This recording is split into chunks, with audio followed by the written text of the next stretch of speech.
So iniimbitahan ko po kayo na buksan ang inyong mga Biblia sa Acts chapter 1, verses 6 to 11. Acts chapter 1, verses 6 to 11.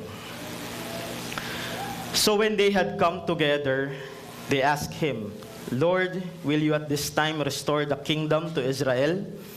He said to them, "It is not for you to know times or seasons that the Father has fixed by His own authority. But you will receive power when the Holy Spirit has come upon you, and you will be my witnesses in Jerusalem, and in all Judea and Samaria, and to the end of the earth." And when he had said these things, as they were looking on, he was lifted up, and a cloud took him out of their sight. And while they were gazing into heaven as he went, behold, two men stood by them in white robes, and said, "Men of Galilee, why do you stand looking into heaven? This Jesus who was taken up from you into heaven will come in the same way as you saw him go into heaven." Pagpalain nawa ng Panginoon ang kanyang hindi nagbabago at nagkakamaling salita. Tayo po yung makakaupo na.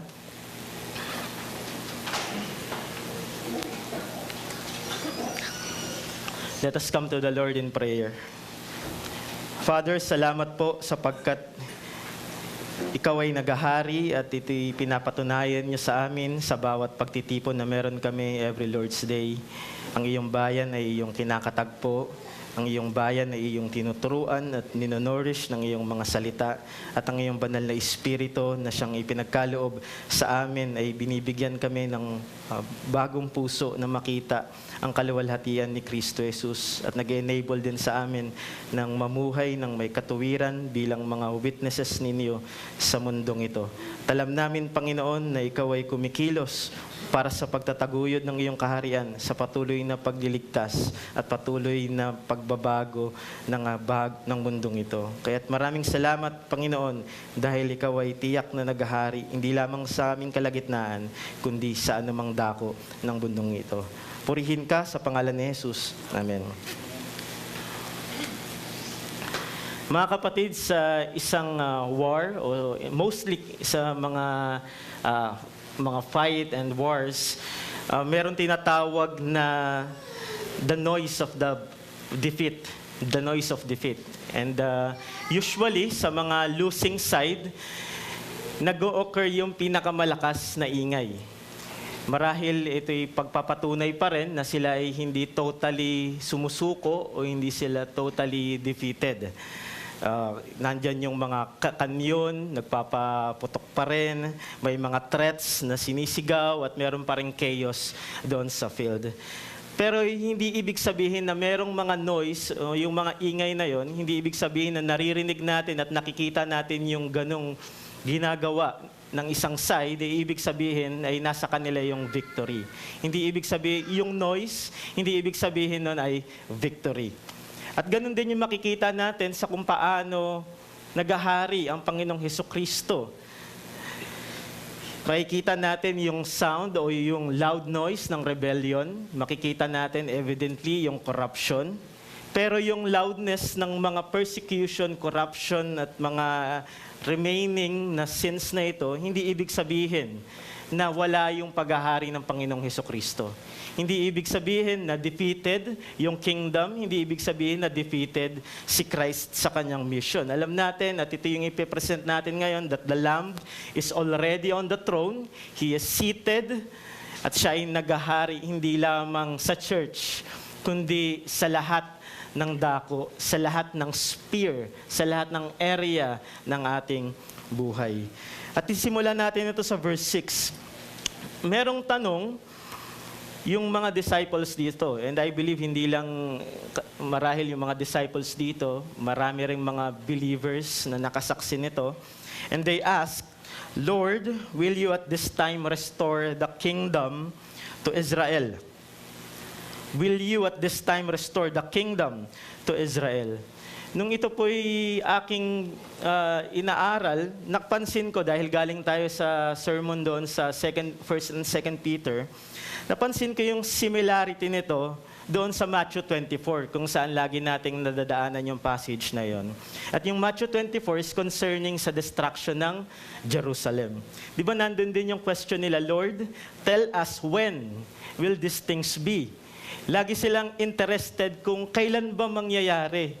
Interested sila sa ano ba talaga, kailan ba darating o kailan ba magkakaroon ng katuparan yung mga sinasabi mo. Now, I think it seems natural even sa mga disciples, sila yung mga tao, natural ito na i-anticipate yung ganong realidad.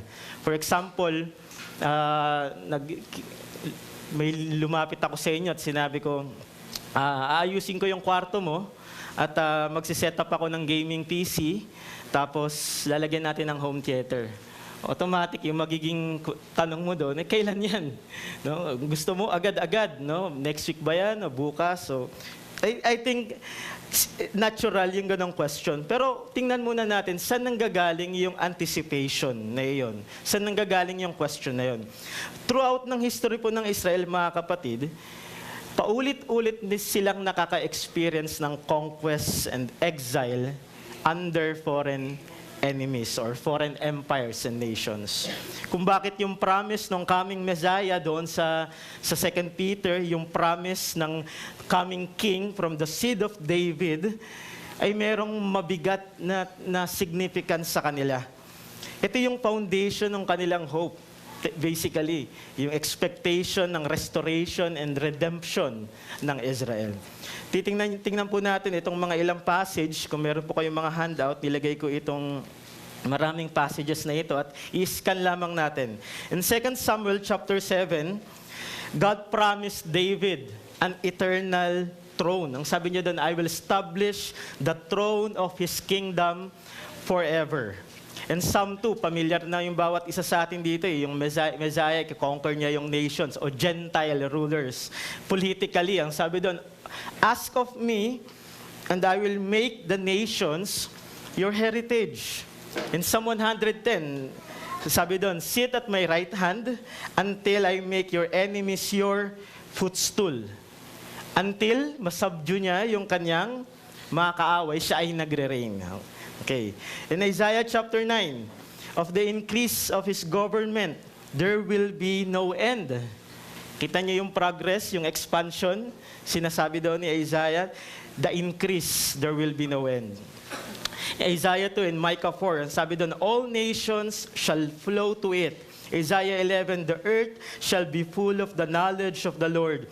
Jeremiah 23, I will raise a branch for David. Ezekiel chapter 34, 37, my servant David shall be king over them. Amos chapter 9, 11 to 12, I will raise up the booth of David. Paulit-ulit na binabanggit si David, pero makikita niyo sa chapter 2 ng Acts, ang sabi ni Peter doon, si David, yung kanyang tomb ay kasama natin ngayon. Siya ay nilibing. So ang tinutukoy dito ng prophecy ay ang Panginoong Hesukristo, the greater David na mag-establish ng everlasting throne and yung kanyang government may mag-increase without end. And Daniel chapter 7, all peoples, nations, and language should serve Him. Zechariah 9, His rule shall be from sea to sea. Sa mga passage na ito, mga kapatid, ano yung expectation na ipinapakita nito sa isang Old Testament reader? There was a great expectation that God's kingdom would be established in space and time. Yung kingdom ng Panginoon, mga kapatid, hindi siya abstract, hindi siya detached sa mundong ito, hindi siya simply spiritual lang na yung kanyang kingdom ay panglangit lang at yung earth walang kinalaman. Pinapakita dito na yung kanyang kingdom ay na-establish in space and time. And there was a expectation, the expectation was one of global. It is a global dominion. All nations, ang sabi dun sa prophecy, all nations under one Messiah, under one king, one ruler. And the expectation also involved progress.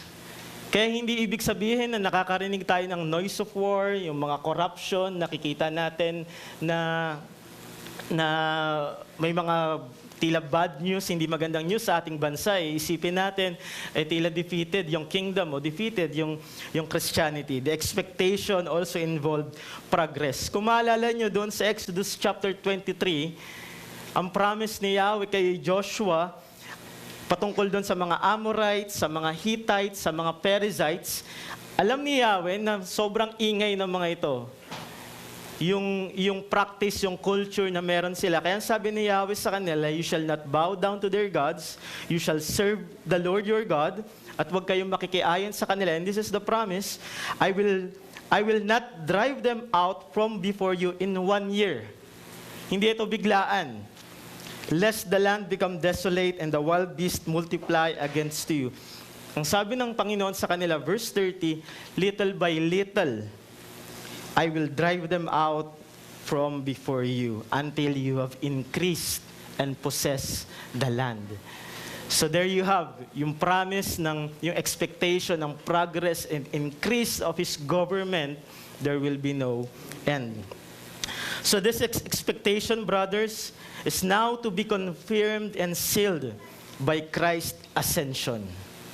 Usually, ito yung napaka-underrated at underemphasized na doctrine, the ascension of Christ. But here, makikita natin, He will restore yung scepter to Judah and He will establish the everlasting throne of David. Kaya ito po yung ating mensahe sa umagang ito.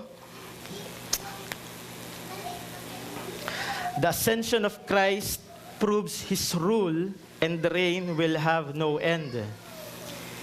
The ascension of Christ proves His rule and reign will have no end. Paano sinagot ni Christ yung question na, Lord, ito na ba yung time na i-restore mo o kailan mo i-restore yung kingdom to Israel? Verse 7, He said to them, it is not for you to know times or seasons that the Father has fixed by His own authority. Now, i-reject muna natin dito yung mga nire-reject dito ni Christ yung mga computing method. Yung mga prediction na 2024, na end of the world na i-reject na natin yon dahil malinaw dito, it is none of your business. Yun yung sinasabi ni Christ. Hindi yan yung tamang tanong. Stay on your lane. Walang komputasyon na magaganap. The when of the kingdom is none of their business. What they needed to understand was not the timing of the kingdom, but the nature of the kingdom of Christ. Because yung mga Old Testament prophecies, yung mga passages na binasa natin kanina, inevitably marirealize yun. Hindi nagbabago ang Panginoon, kailanman hindi siya nagkakamali, walang sino man makakapag-thwart ng kanyang plan. The promises were true, the predictions were certain, but their interpretation was, in some way, faulty.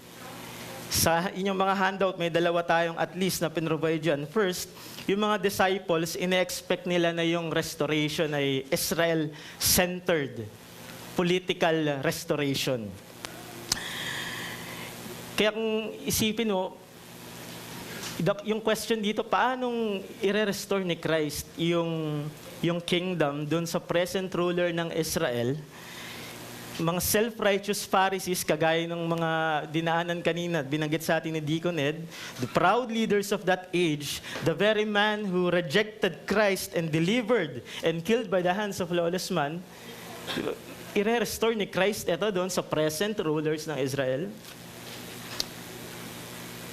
Second, iniisip nila na yung power ng kingdom ay nasusukat o ito ay na-measured by military strength. They assumed na siguro naman si Christ nag-resurrect na, nakita nila na walang sino mang emperor sa nagdaang Rome, walang sino man nag-resurrect doon. Now, si Christ ay nabuhay na, baka ito na yung i-overthrow niya na itong Roman Empire, politically and military strength. Dahil matagal na panahon silang ino-oppress nito sa mga taxation, inaagaw, kinakamkam yung land ng Judea. So baka ito na i-restore yung Israel sa political power kagaya nung mga panahon ni David. Or perhaps iniisip ko din na Hindi kaya marahil ito rin yung kanilang ambition na ini-imagine nila na sila yung decorated rulers ng kingdom. Naalala niyo sa Matthew chapter 19, Jesus said to them, "Truly I say to you, in the new world, when the Son of Man will sit on his glorious throne, you will have followed me. You who have followed me will also sit on 12 thrones, judging the 12 tribes of Israel." So maaaring napipicture na nila yung kanilang sarili as politically ruler din nitong kingdom na ito. And even dun sa Luke chapter 22, naalala nyo, even dun sa institution ng Lord's Supper, yung mga disciples nagtatalo sila kung sino yung ire-regard na greatest doon sa kingdom. I think ito yung tinutukoy natin ng mga faulty na interpretation at immaturity ng mga disciples. But this raises the real question. What is the kingdom? First, the kingdom of Christ operates through the power of the Holy Spirit. In verse 8, ang sabi ng Panginoon, this is the promise of the Father, verse 8, "But you will receive power when the Holy Spirit has come upon you, and you will be my witnesses in Jerusalem and in all Judea and Samaria and to the end of the earth." Now, kagaya ng binanggit natin, galing ito sa verse 4. They are commanded by Christ, wag muna kayong umalis ng Jerusalem. Hintayin niyo muna yung promise ng Father kung saan He will pour out His Spirit and they will receive power. Napahapyawan natin ito sa first sermon. Ano ba yung power? Hindi ito yung mga claim ngayon na kapag tinaas ko yung kamay ko, sa side na to, maraming tutumba. O kapag binave ko yung kamay ko dito, may mga tutumba. Hindi ganong klaseng power yung tinutukoy dito.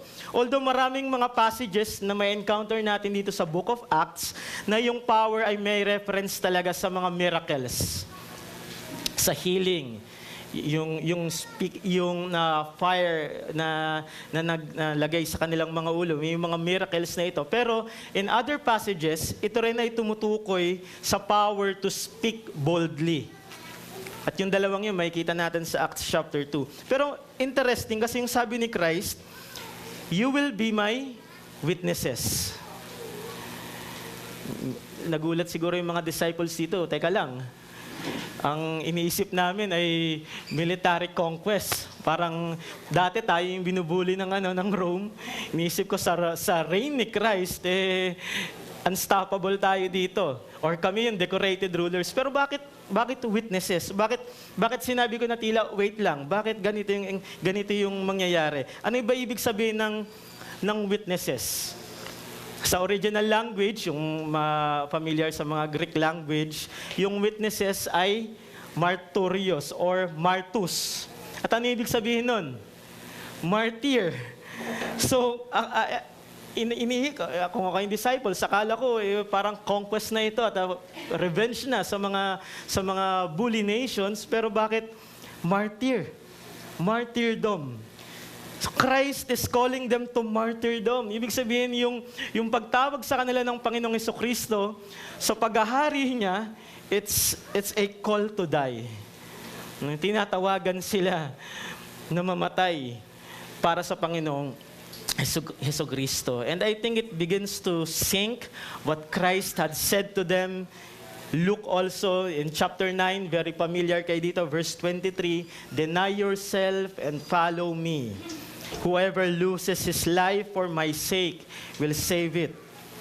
Tila sinasabi ng Panginoong Jesucristo sa kanila, "You will be my martyrs in Jerusalem, Judea and Samaria and to the ends of the earth." Because yung kingdom, hindi lang limited sa mga Jews. Merong notion na yung kingdom is Kingdom Jews version only. Yan yung KJV nila. Kingdom Jews version only. Pero yung kingdom na mapapag-aralan natin, it extends to all Gentiles. Naalala niyo yung parable ng mustard seed? When that seed grows, it becomes a tree so that the birds of the air come and make nest in its branches. So by the way, yung most birds sa Old Testament ay considered ceremonially unclean. So yung Bible study every Tuesday, lagi nadadaanan ito. Most birds are considered ceremonially unclean in the Old Testament. But in the New Covenant, it is as if these Gentile scavengers and birds of prey are now being gathered into His kingdom. These people na kinoconsidered nila na unclean and walang part sa kingdom, pinapakita doon sa parable, they will gather. They will nest, they will flock doon sa branches ng mustard seed na yon ng Panginoong Hesukristo. And it echoes centuries later kung ano yung sinabi ni Tertullian. The blood of the martyrs is the seed of the church. The blood of the witnesses, the blood of these disciples at ng mga early Christians na ito, yun yung seed. Yun yung simula, yung expansion, yung explosion ng seed na ito. And it grows and grows hanggang yung buong Gentiles ay mag-flock dito. And I believe they now realize yung faulty ng kanilang expectation, and they realize that this is not war of swords and arrows. Hindi, ang expectation, hindi pala sila magmamarcha, tututukan nila ng mga pana, hindi ka tatanggap, hindi ka sasali sa kingdom na rin, hindi pala ganun yung expectation. They realize hindi ito war of swords and arrows, but war against ideas and beliefs that oppose Christ. And yung kanilang weapon is not physical force, but the power, yung promise of the Father, the power of the Holy Spirit, working through their faithful witness and preaching of the gospel. Ang sabi ni Paul sa Romans chapter 14, dinescribe niya yung kingdom. The kingdom of God is characterized by righteousness and peace and joy in the Holy Spirit. Kung saan yung context nun, nagtatalo sila, vegetables, meat. Ano ba talaga yan? No, ang sabi ni Pablo, hindi ganyan yung pinagtatalunan sa kingdom, hindi ganyan yung ugali sa loob ng kingdom. It is characterized by righteousness, peace, the faithful preaching of the gospel. Now, gusto ko lang i-point out dito sa first part na ito, that now, in the New Covenant, every believer united to Christ stands as His faithful witness. You receive the power of the Spirit to boldly proclaim the gospel. Kung paanong last time sinabi natin na tayo as New Covenant people, nagpa-participate tayo doon sa baptism of the Holy Spirit, but not in a way na kung paano pinoportray ito ng maraming charismatics, but in a way kung saan nagdudulot ito ng order, nagdudulot ito ng proper worship and proper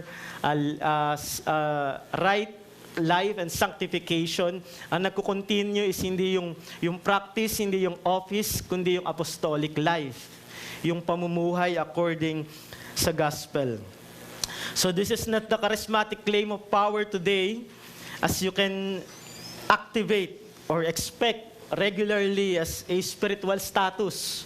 So yung power of the Holy Spirit, hindi yan yung kagaya ng binanggit natin kanina na kaya mong mag-claim ng kahit ano. In Jesus' name. At mangyayari yan, magkakaroon ka ng 2 kotse o isang mansyon. Hindi ganun ito. Neither does this mean that you must enlist yourself in missions or martyrdom in literal sense. Masyado kang nag-iinit. Ayun pala yung commission ni Christ. Ayun pala yung pagiging witness. Susulat ako sa Heart Cry. Sasama ako kay Paul Washer. Mag-mission na agad ako. Or isisik mo yung martyrdom. Sa tingin ko mga kapatid, His power is seen hindi immediately sa impulse ng ating emotion. His power is seen in our righteous living and faithful preaching of the word. Now, in one sense, yun ay merong martyrdom. Yun ay merong suffering. Yung pagpunta natin every Lord's Day, yung faithful na pag-minister natin sa bawat isa every Lord's Day, yung every worship, yun ay merong cost, hindi ba sa ating mga kamag-anak? Hindi ba kapag meron kayong outing, o meron kayong company o family outing every Lord's Day, and you stand on your ground that this is Lord's Day and I will be witness sa aking mga kapatid. That is, in one sense, martyrdom. Hindi natin tinitingnan yung martyrdom na kailangan pugutan ka ng ulo. Yung suffering, hindi lang simple ganun. In every decision and every influence na ginagawa natin patungkol sa kingdom at reign ni Christ, at nakakatanggap tayo ng backlash and persecution, yun yung sinasabi dito ni Luke, yun yung sinasabi ni Christ. You will be my witness, at part yun ng aking reign, ng paghahari sa kanila. It can be seen when you arrive on time at work, when you refuse yung bribery, yung mga under the table, and when you speak truth, kahit ayaw ng mga katrabaho mo na yung gospel ay pinipreach mo sa kanila. Nakikita ito kapag hindi ka nakikiayon sa mga crude joke at mga sensual talk ng mga classmate mo. Nakikita ito kapag tumatanggi ka sa mga chismisan, sa mga gossip. Diba? Nakikita ito kapag tumatanggi ka na makihalubilo sa mga wicked talk and wicked ways ng ibang tao.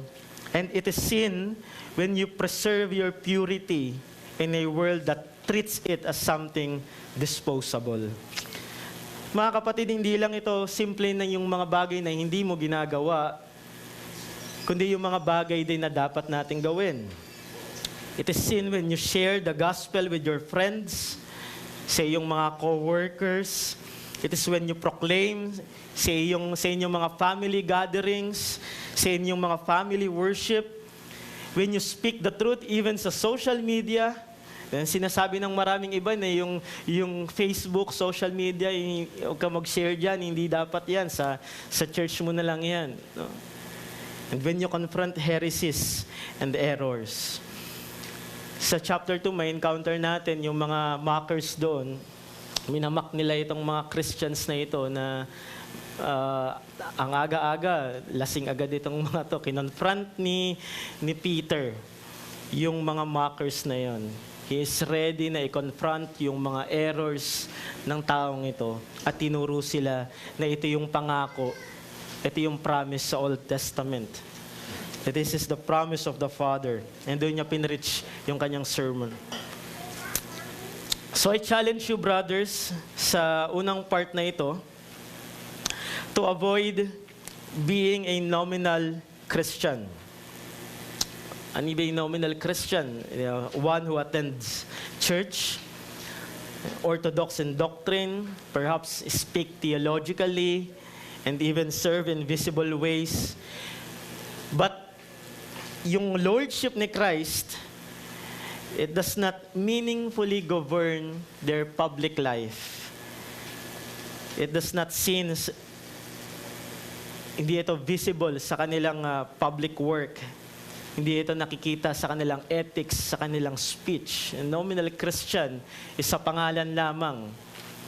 Every Sunday, nandoon siya. But when he engaged yung public sphere, hindi meaningfully nakikita yung lordship ni Christ. And gusto ko i-remind yung bawat isa sa atin, mga kapatid, as an encouragement, that tayo na nagpartake at nakibahagi doon sa promise sa Acts chapter 2, Joel chapter 2, the power that the Spirit bestows through the Word, through the sacrament, through the prayer and fellowship every Lord's Day. Itong mga pamamaraan ng biyaya na ito yung dapat na nag-govern ng ating pamumuhay. Ito yung kapangyarihan ng Espiritu na ginagamit niya every Lord's Day, so that we will be sent out doon sa buong linggo na yon. Hindi ba mas lalong matamis yung benediction kapag ganito yung tingin natin na hindi lamang basta tayo sinend out, hindi lamang tayo basta napatawad sa ating mga kasalanan, kundi merong Kristo na nakaupo sa trono at ito yung kanyang marching order. And so, it makes a big difference, brothers, that Christ rules at hindi lamang yung rule niya hindi naghahari dito sa loob ng church na ito, hindi lamang every Sunday. in every sphere of our life. Secondly, let us avoid yung pagiging pessimistic or yung pessimism and conversion. Anong ibig sabihin nito, Deacon? Minsan nakakahulugan natin to na iniisip natin na imposibleng maligtas yung isang tao, lalo yung very familiar tayo. Impossible na siya na maligtas dahil dun sa glaring na depravity.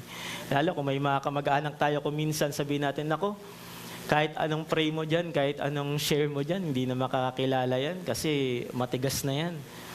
Minsan, ganun natin tinitingnan yung power ng spirit doon sa conversion. Nagiging pessimistic tayo at ina-underestimate natin yung power ng promise na yun. And it often reveals an issue of self-righteousness even sa mga believers. But minsan iniisip ba natin na dahil Kristiyano na tayo, mas malambot yung puso natin at mas recipient tayo tumanggap ng gospel compare sa isang sagrado sa kanyang paniniwala na hindi na kayang bungkalin yon ng banal na espiritu. And yun yung mga bagay na nagiging issue sa atin as witnesses dito sa mundong ito, lalo sa ating mga relatives. Isang bagay din, mga kapatid, is yung pessimism sa pag-witness.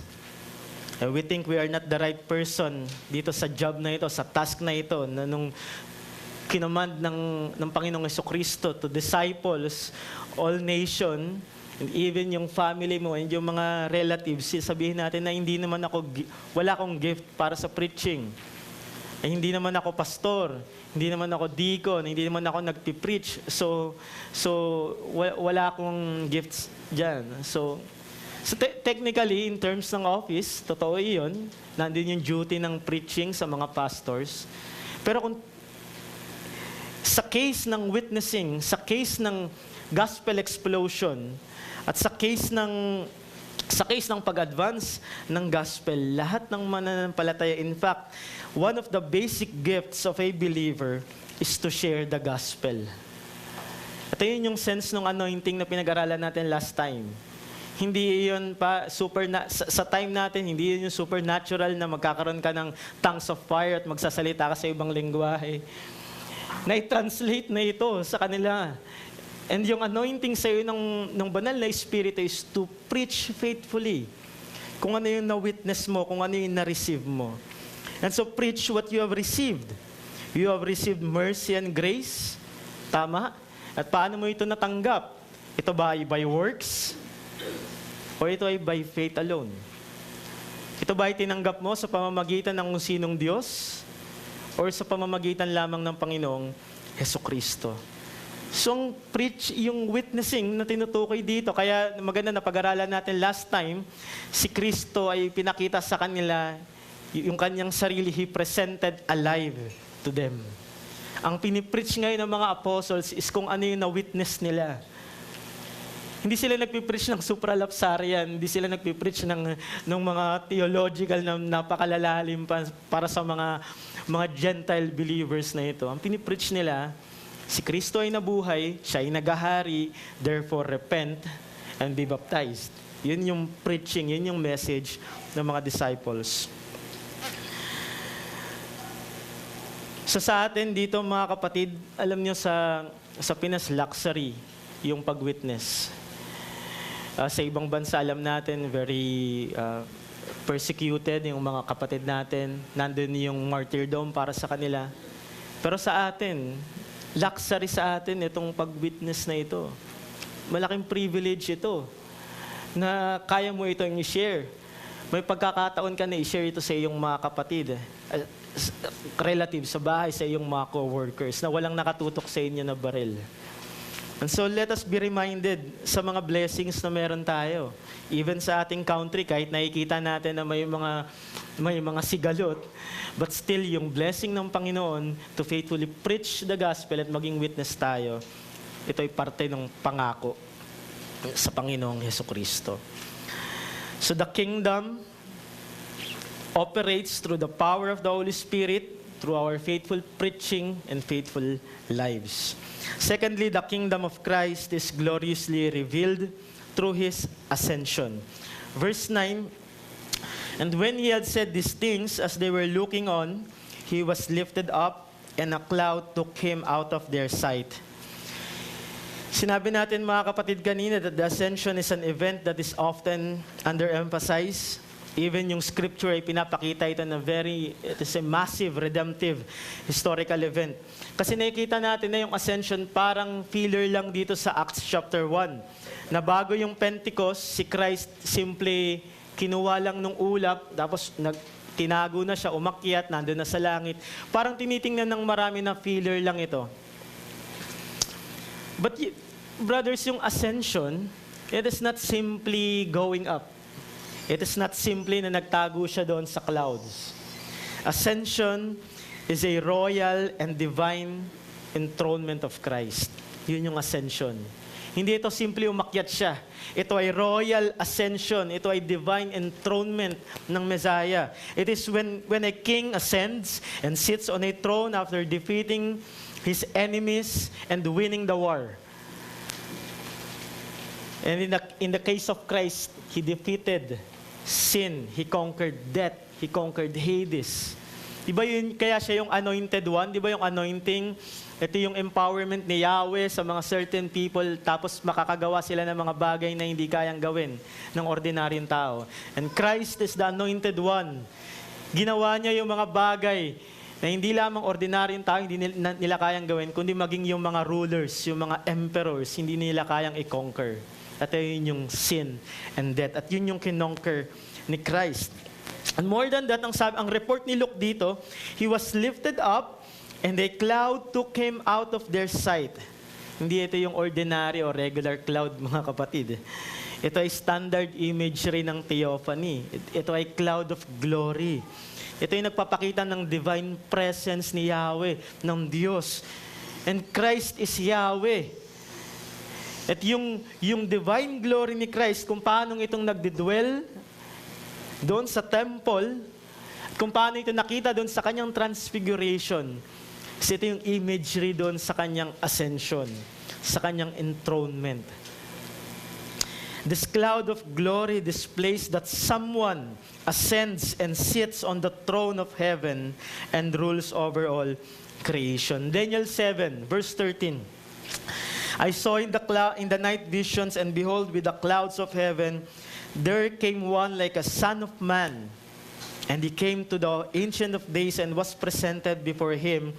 In verse 14, and to him was given dominion and glory and a kingdom, that all peoples, nations, and languages should serve him. His dominion is an everlasting dominion, which shall not pass away, and His kingdom one that shall not be destroyed. Yun yung ascension, yun yung coronation ni Christ. Yun yung mga passages na binasa natin kanina sa Old Testament. Ito yung biblical na anticipation at yung reality na meron doon sa pag-akyat ng Panginoong Jesucristo. In Revelation chapter 3, verse 21, I also conquered and sat down with my Father on His throne. Enthronement ni Christ. In chapter 11, verse 15 ng Revelation, the kingdom of the world has become the kingdom of our Lord and of His Christ, and He shall reign forever and ever. Diba nakikita niyo yun? Kaya kung bakit sinasabi natin kanina, si Christ hindi siya king doon lang sa chamber. Hindi siya king doon lang sa heaven at sa spiritual realm. Ang sabi sa Revelation, the kingdom of this world has become the kingdom of our Lord and of His Christ. His ascension means He is not waiting to become king doon sa kanyang second coming, kundi ang point nung account is He is king now. He is reigning right now. Nung sinasabi ito ni Luke, at nung sinabi ito, nung nakita nila si Christ nag-ascend, He is reigning right now. Hindi pa yung kanyang rule and reign, hindi yung second coming exclusive. Na magre-reign siya, magro-rule siya sa kanyang second coming. Siya ay naghahari ngayon. Emperor Augustus reigned for 41 years, but was ultimately hindered by death. Si Emperor Nero also died after a reign of only 13 years. Constantine reigned for 31 years, and ganun din yung ibang emperor. The average reign ng isang emperor ay around 10 years. They were all ultimately stopped by death. And even Peter sa kanyang sermon about King David sa chapter 2, sabi niya doon, King David was buried and his tomb is with us today. And he added, but Christ, ang sabi ni Peter, he was raised up by God, losing the pangs of death because it was not possible for him to be held by it. Anong sabi ni Paul sa Romans chapter 6? We know that Christ being raised from the dead will never die again. Death no longer has dominion, no reign over him. So pinapakita dito yung reign ni Christ. Kung ikaw ay nakipag-isa na sa Kanya, yun yung pinapakita ng iyong baptism, ikaw ay namatay sa iyong mga kasalanan, kasama siya, at ikaw ay nabuhay magmuli kung paano si Kristo ay nabuhay ulit, at ikaw ay bagong tao na parte ka ng paghahari ng Panginoong Hesukristo sa mundong ito. Ikaw ay nagpa-participate doon sa kanyang reign, doon sa kanyang ascension. No wonder, sabi ng scripture, tayo ay naupo kasama niya sa heavenly realities. At yung pagkakaupo na yun, mga kapatid, ay hindi detached sa mundong ito. Ito ay may kinalaman sa ating pamumuhay at pag-expand at pag-grow ng kingdom sa mundong ito. No wonder, the last passage quoted by Peter sa day of Pentecost, ano yung last passage niya doon? Psalm 110. The Lord says to my Lord, sit at my right hand until I make your enemies your footstool. At saan siya nagtapos? Verse 36. Ang sabi ni Peter, let all the house of Israel therefore know for certain that God has made him both Lord and Christ, this Jesus whom you crucified. Yun yung na-witness ng mga apostles. Yung ascension ni Christ, yung kanyang enthronement, yung kanyang royal ascension.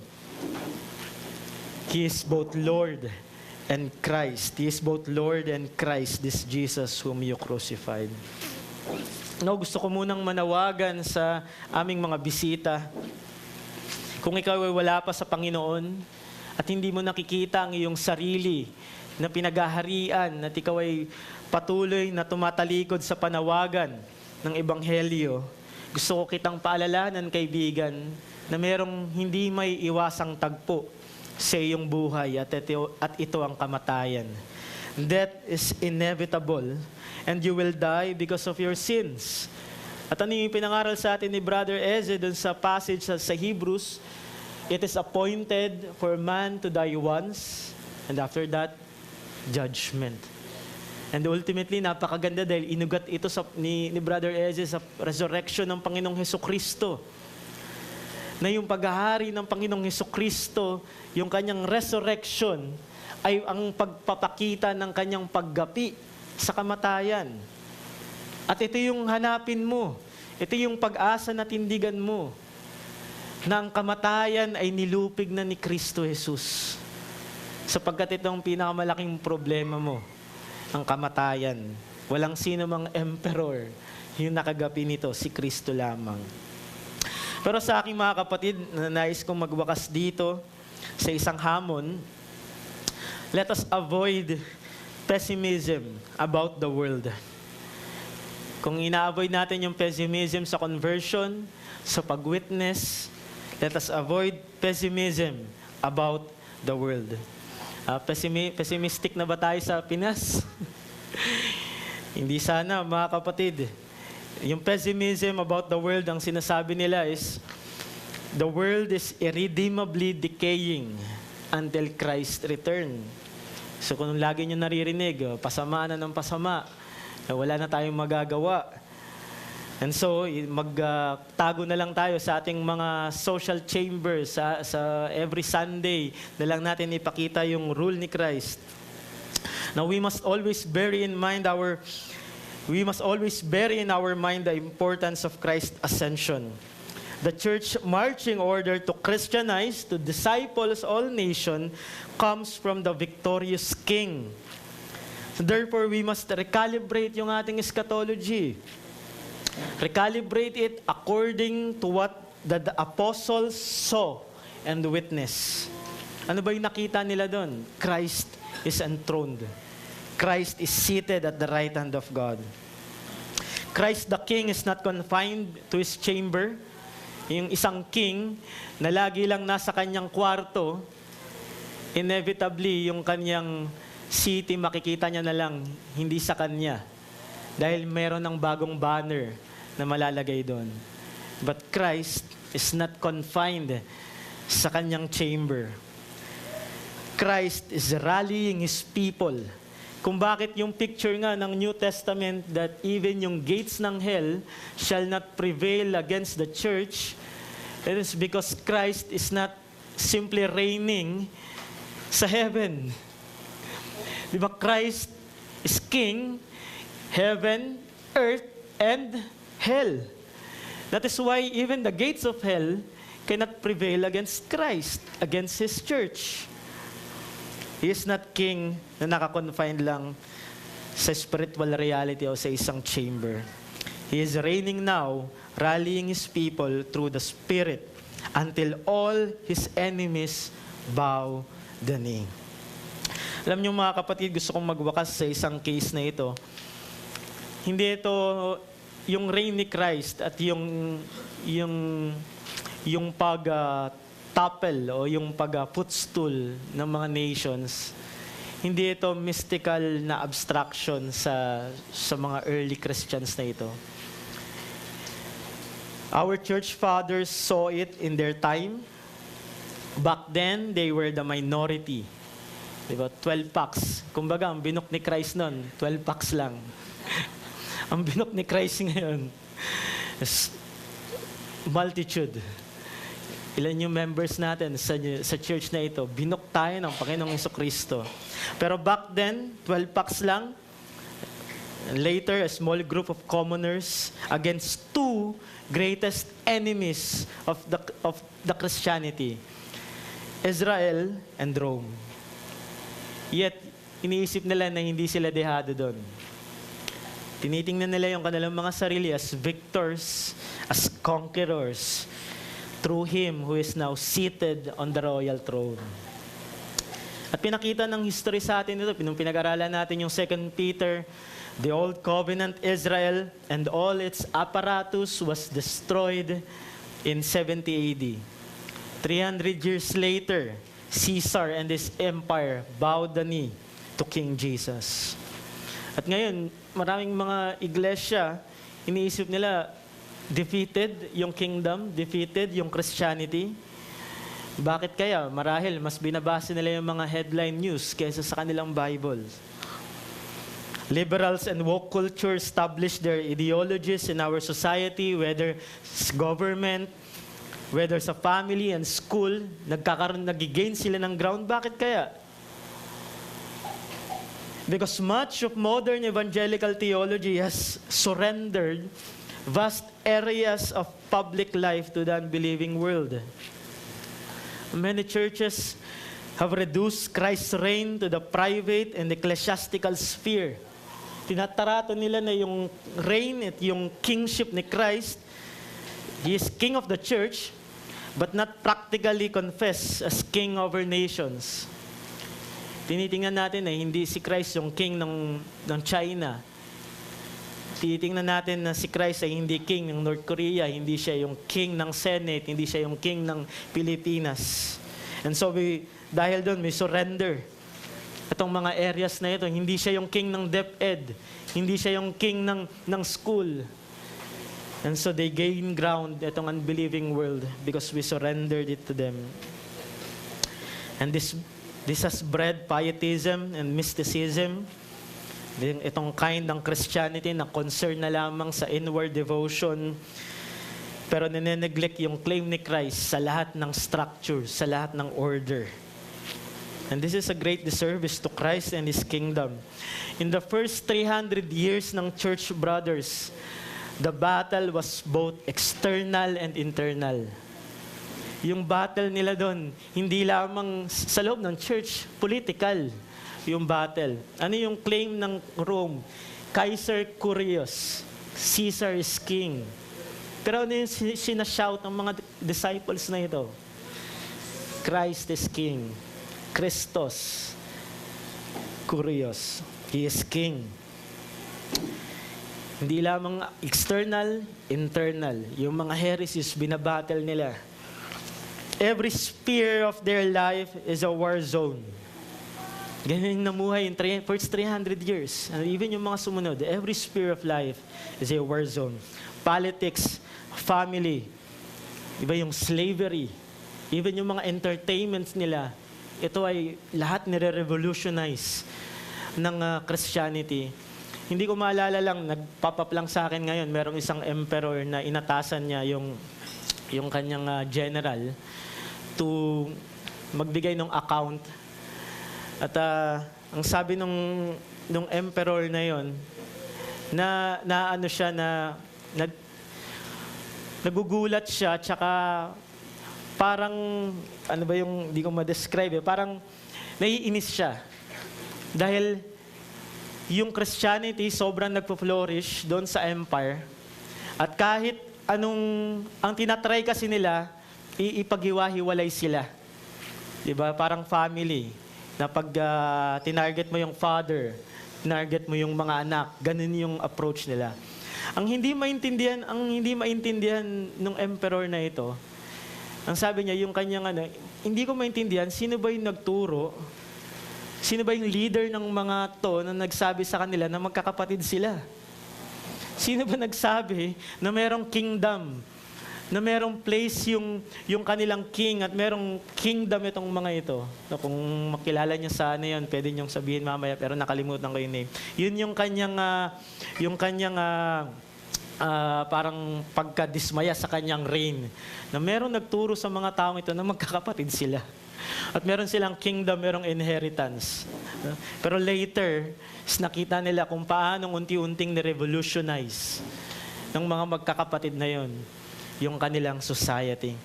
Bakit? Kasi yung confession nila that Jesus is King, that Jesus is Lord, was not a mystical abstraction. It was a direct political, social, and cosmic na claim. Ang sinabi nila that Jesus is King. And so brothers, sa ating last line dyan, ang sinabi natin, no room for pessimism where Christ reigns. No room for pessimism where Christ reigns. At ito mga kapatid, yung mensahe na bitbitin natin as we are being sent out sa weekdays, ang Panginoong Jesucristo ay naghahari. Hindi lamang sa lahat ng nilikha, sa nation, simulan natin ipakita ito sa ating mga family, sa ating mga relatives. Alam ko may mga pinagdadaanan ang bawat pamilya, pero ito yung maging comfort natin. Yung presence mo sa iyong family ay nagpapakita ng enthronement ni Christ.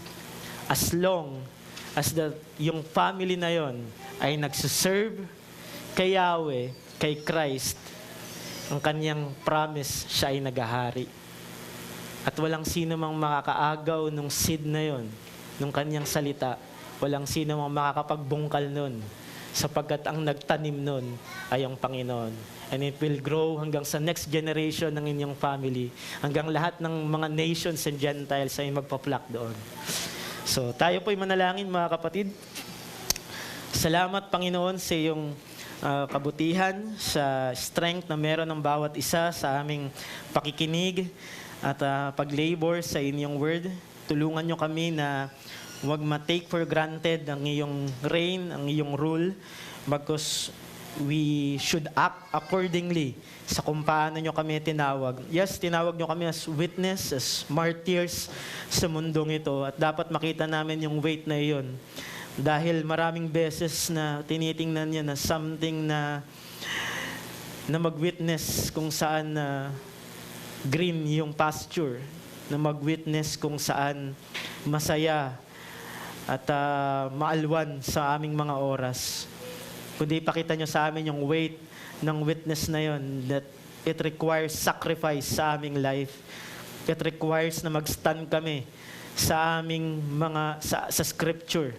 It requires na mag-stand kami sa aming confession that Jesus Christ is King, and any powers, rule, and principalities, and every ideas, every worldview and beliefs na oppose dito ay walang puwang sa mundong ito, sapagkat ito ay mundo ng aming Panginoong Hesukristo. Ito ay kanyang pinagaharian. Hindi lamang siya yung creator nito, kundi siya rin yung nangangasiwa. Siya rin yung namumuno at nagdidikta na mangyayari dito. Kaya't kami nagtitiwala, Panginoon, buksan niyo ang aming mga mata sa kung gaano nakalayo tinakbo ng Christianity ang mundong ito. Pakita niyo sa amin kung gaano nakalayo yung minarcha ng mga saints, ng mga disciples, ng mga unang mananampalataya, ngunit hindi nila nakita yung kanilang mga sarili na talunan. Pakita niyo sa amin na kayo ay naghahari, kayo ay tagumpay sa pamamagitan ng iyong salita at ng matuwid na pamumuhay ng iyong mga anak.